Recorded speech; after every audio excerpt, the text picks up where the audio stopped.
ठिकाणी मराठा आरक्षणासाठी मी स्वतः रस्त्यावर उतरून लढा दिलेला आहे। म्हणून कृपया करून कोणीही अशा खोट्या अफवा किंवा समाजात बुद्धिभेद करून सामाजिक सलोखा बिघडवण्याचा प्रयत्न करू नये ही माझी विनम्र विनंती आहे। परंतु सर मनोज जरांगे पाटील सर कृषी पुरस्कार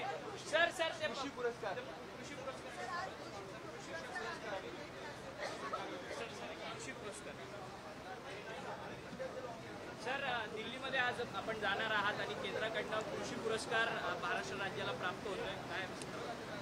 नक्कीच महाराष्ट्रासाठी आणि महायुतीच्या या सरकारसाठी हा पुरस्कार आम्ही केलेल्या वर्षभरातील कामाची पोचपावती आहे।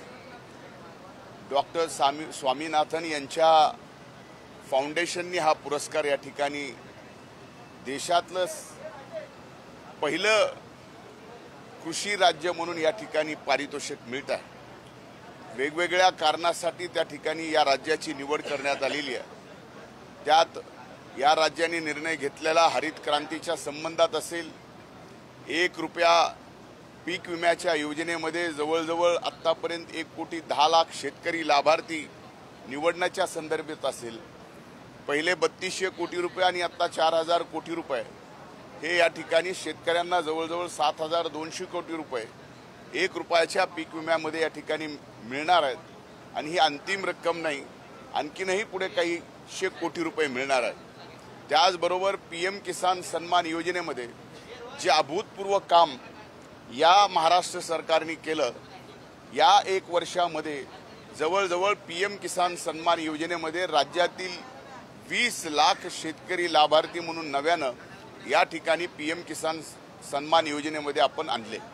एवढंच नाही तर या राज्यामध्ये मायक्रो ड्रीप आणि ड्रीपचं या ठिकाणी फार मोठं काम आपण कृषी विभागाच्या मार्फत केलं।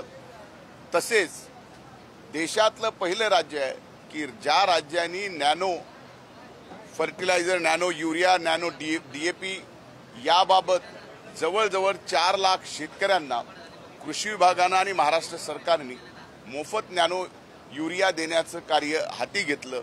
आणि मला खात्री आहे की त्याच सर्व कारणामुळं आज महाराष्ट्राच्या कृषी विभागाला पहिलं पारितोषिक स्वामीनाथन साहेबांच्या फाउंडेशनने या ठिकाणी दिलेलं आहे। सर काल आरक्षणाची बैठक होती,